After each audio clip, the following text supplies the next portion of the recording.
తక్కువ ఏజ్లో I cannot swallow that మింగుడు పడాలి అంతటి వెళ్తున్నానని చెప్పేసి వచ్చాను. నేను అక్కడికి వెళ్తున్న మార్గ మధ్యలోనే వాసనోమోర్ అనేది టీవీలో వాటిలో వస్తుందండి అని చెప్పారు. నేను ఎందుకు చెప్తున్నానంటే అతను MS Narayana was not a mere comedian. అద్భుతం. అంటే అతను పంచెస్ ఎలా ఉంటాయంటే ఎక్స్పెక్ట్ చేయడానికి లేని విధంగా ఉంటాయి. ఊరికే సరదాగా ఇప్పుడు ఇవి కూడా మీ ఇంటర్వ్యూలో బోర్ కొట్టకుండా ఉండాలంటే మరి అంత మీరు గంభీరంగా కూర్చొని ఇలా పెట్టడం కాకుండా నవ్వుకోవడానికి వీలుగా ఉండే పంచెస్ ఎలా ఉంటాయంటే అతనే కృష్ణ భగవాన్ నేను అతను ముగ్గురం కూర్చుని ఉన్నాం. వర్షం పడుతుంది. ఈ వర్షం తగ్గుద్దంటావా అన్నాడు కృష్ణ భగవాన్. తగ్గకుండా వర్షం పట్టడం నేను ఎప్పుడు చూడలేదు అన్నాడు. ఎవడైనా ఆన్సర్ చెప్పగలరా?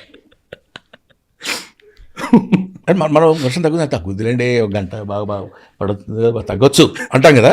అలా కాదు, తగ్గకుండా వర్షం పట్టడం నేను ఎప్పుడు చూడలేదు కృష్ణ భగవాన్.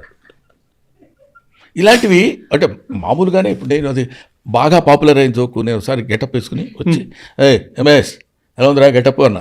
నన్ను ఆడేదో పనిలో ఉన్నాడట. చాలా బాగుందని అన్నాడు. చూడకుండా చెప్తా వింటరా అన్నాను. చూసిన అదే ఆన్సర్ కదా అన్నాడు. ఇలాంటివి అంటే మనం ఎక్స్పెక్ట్ ఇది ఇలా అంటే ఇలా ఉంటుంది అని ఎక్స్పెక్ట్ చేయలేము మనం. రైట్, అది కదా wit. It's not a joke. Right right. ఇప్పుడు ఒకతను వచ్చాడు, మందు మానేశారంటే గురుగారు మీరు అన్నాడు. నేనున్నాను పక్కనే. మానేశాను ఏదో ఆ మధ్య కొంచెం సరదాగా తాగేది చాలా కాలం మానేశాను. కాదు ఎందుకు మానేశారు వాడు అంటే మానేటువంటి ఏముంది బాగా తాగేశాను ఇంకెందుకులే అనుకున్నాను మానేశారు. కాదు మీరు దాస్తున్నారు మీరు ఎందుకు మానేశారు. మళ్ళీ వాడు పెద్ద లౌక్యంగా అడిగినాడు వీడి దగ్గర. సరే చూశాడు. కాదు నేను అబద్ధం చెప్పట్లా, ఎందుకు చాలా కాలం తాగాను కదా ఇంకెందుకులే మానేద్దాం అనిపించి మానేశారు. మీరు అబద్ధం చెప్తున్నారు సార్. అప్పుడు ఎంఎస్ నారాయణ దగ్గర నుంచి మీరు ఏ ఆన్సర్ ఎక్స్పెక్ట్ చేస్తారో చెప్పండి. మీ అందరి బ్రెయిన్స్ ఉపయోగించి ఓకే ఎవరు ఆన్సర్ వాళ్ళు చెప్పండి. అప్పుడు అతను వాడు విసిగించి పీక్స్కి వెళ్ళిపోయాడు. వీడు అంటే చూశాడు ఆ దగ్గర నుంచి తప్పించుకోవాలి. నువ్వేం ఎక్స్పెక్ట్ చేస్తావు చెప్పి అదే చెప్తా అదే అన్నాడు. నా దగ్గర నుంచి నువ్వు ఏ ఆన్సర్ చెప్తావో చెప్తే నువ్వు సాటిస్ఫై అవుతావో చెప్పు, అది నేను చెప్తాను అన్నాడు.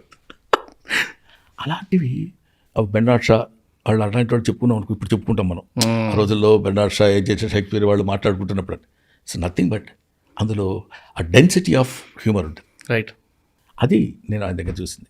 అంటే ఆ టాపిక్ వచ్చింది చిన్న ఎక్స్టెన్షన్ సార్.